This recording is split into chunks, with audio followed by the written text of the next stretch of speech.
प्यारे बच्चों, हम राजेंद्र सिंह आपको कक्षा 9 का भौतिक विज्ञान पढ़ाने जा रहे हैं। चैप्टर का नाम है गति मोशन। इसके अंतर्गत हम वस्तुओं की स्थिति के बारे में बताएंगे। वस्तु की दो स्थिति होती है। पहला है विरामावस्था, रेस्ट स्टेट। यदि किसी वस्तु की स्थिति में समय के परिवर्तन के साथ परिवर्तन न हो तो वस्तु विरामावस्था में कही जाती है।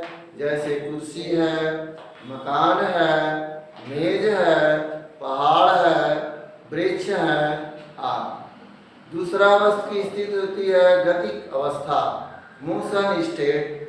यदि किसी वस्तु के स्थिति में समय के परिवर्तन के साथ साथ परिवर्तन होता है तो वस्तु गति की अवस्था में कही जाती है। जैसे चलती हुई रेलगाड़ी, कार, बस, आदमी जो इत्यादि। लेकिन वास्तव में इनफैक्ट कोई भी वस्तु विरामावस्था में नहीं होती।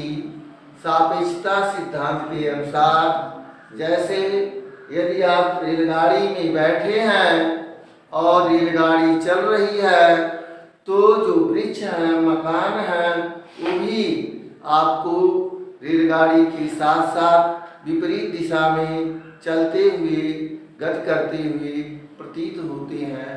वास्तव में कोई भी वस्तु रियली रेस्ट पोजीशन में नहीं होती है। प्रत्येक वस्तु का रियली पोजीशन मोशन ही है, गति ही है। इस मोशन के अंतर्गत अब हम दूसरा पॉइंट देंगे, दूरी।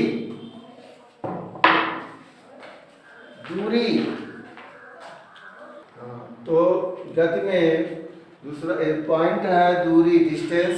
बहुत महत्वपूर्ण पॉइंट है। किसी गतिमान वस्तु द्वारा तय किए गए पथ की लंबाई को हम दूरी कहते हैं। दूरी एक अदिश राशि है, इसका मात्रक मीटर होता है।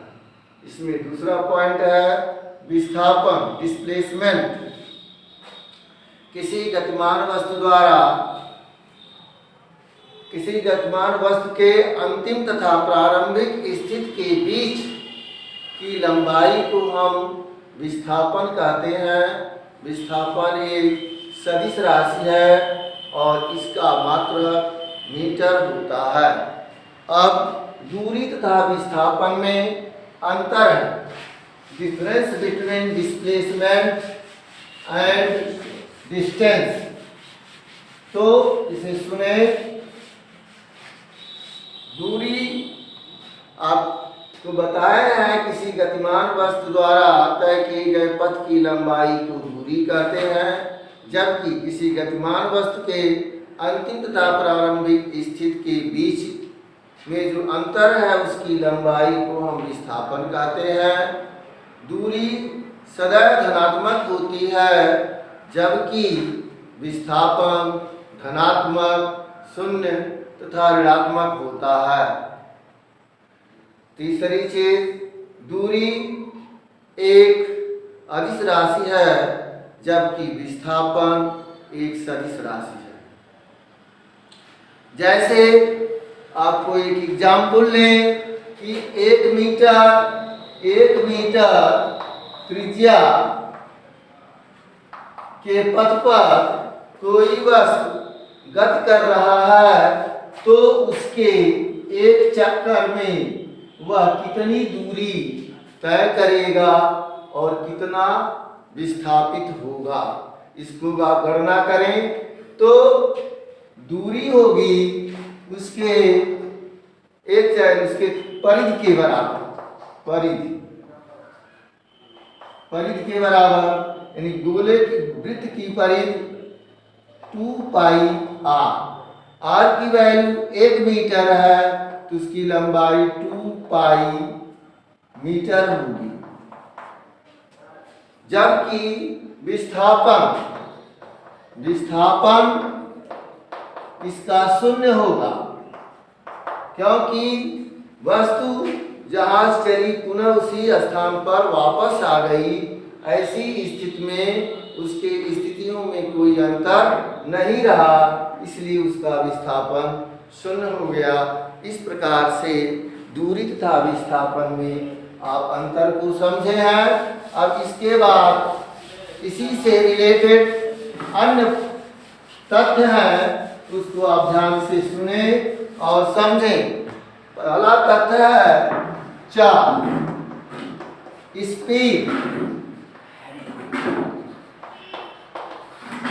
चाल, स्पीड किसी गतिमान वस्तु द्वारा एकांक समय में तय की गई दूरी को ही चाल कहते हैं। इस प्रकार चाल बराबर होता है दूरी बटा समयांतराल। चाल को यदि हम v अक्षर से प्रदर्शित करें, चली गई दूरी s समय t, v बराबर s अपान t।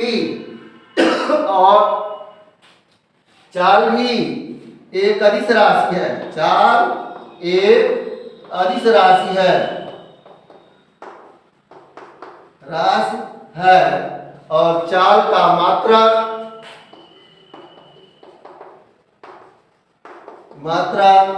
मीटर प्रति सेकंड होता है। मीटर प्रति सेकंड, या इसे लिखते हैं मीटर गुणे सेकंड पर ऋण 1। ये आपका चाल हो गया। चाल के बाद आता है दूसरा पॉइंट, वेग, वेलोसिटी। वेग, वेलोसिटी। तो किसी गतिमान वस्तु द्वारा एकांक समय में किए गए विस्थापन को वेग कहते हैं। The displacement per unit time known as velocity. तो वेलोसिटी, वेग बराबर विस्थापन बटे समयांतराल। और वेग एक सदिश राशि है,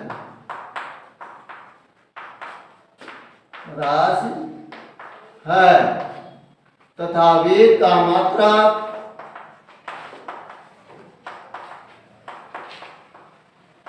मीटर प्रति सेकंड होता है।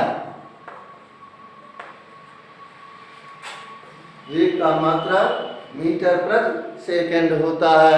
अब इसमें आता है तीसरा पॉइंट, त्वरण, एक्सीलरेशन।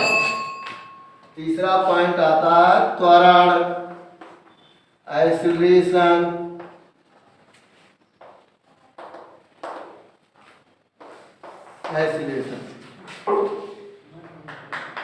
वेग परिवर्तन की समय दर को त्वरण कहते हैं। वेग परिवर्तन की समय दर को त्वरण कहते हैं, या अदर वर्ड्स एकांक समय में किए गए वेग परिवर्तन को त्वरण कहते हैं। त्वरण बराबर वेग परिवर्तन बटे समयांतराल। ए बराबर, इसको ऐसे प्रदर्शित करें, ए बराबर वेग परिवर्तन v2 माइनस v1 बटे डेल्टा टी, यानी डेल्टा v अपान डेल्टा टी भी लिख सकते हैं। अब ये वेग त्वरण भी एक सदिश राशि है। त्वरण भी एक सदिश राशि है, और त्वरण का मात्रा मीटर प्रति सेकंड स्क्वायर या इसे लिखते हैं मीटर गुणे सेकेंड पर ऋण 2। इस तरह से मैंने आपको गति में कई पॉइंट बताया। इसके बाद अब आगे देखें तो वेग और भी रूपों में इनको प्रदर्शित किया जाता है। गणित के रूप में अगर वेग की परिभाषा करें तो the differentiation of displacement with respect to time known as acceleration. The differentiation of displacement with respect to time known as velocity. यानी वेग विस्थापन का समय के साथ अवकलन ही वेग कहलाता है और इसको हम लिख देते हैं v बराबर ds/dt। v बराबर ds/dt। और इसी तरह से त्वरण को भी कहते हैं the differentiation of velocity with respect to time known as acceleration. इसको हम लिखते हैं a बराबर dv/dt और इसको पुनः लिख सकते हैं इस रूप में, इसको लिखते हैं d2s/dt²। ऐसे भी त्वरण को प्रदर्शित करते हैं। तो इस तरह से हम आपको इनके बारे में बताए। अब इसके साथ हम अगले टर्न पर आपको पढ़ाएंगे दूरी समय ग्राफ और वेग समय ग्राफ से के बारे में आपको बताया जाएगा। जैसे अब दूरी और समय के बीच जब आप ग्राफ को खींचते हो तो ऐसे दूरी इधर लिखिए, y अक्ष पर दूरी लें,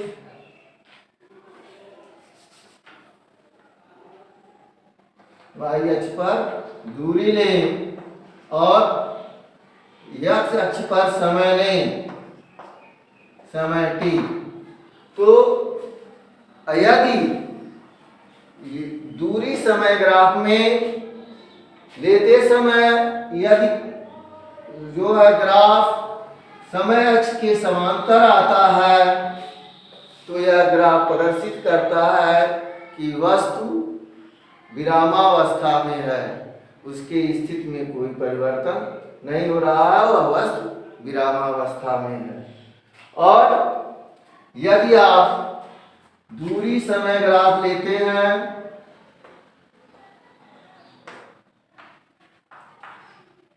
और यदि वह उसके मूल बिंदु से होकर जाती है रेखा स्ट्रेट लाइन, तो समझिए कि वह वस्तु समान चाल से चल रही है, समान चाल से गतिमान है। और यदि दूरी समय ग्राफ लेते समय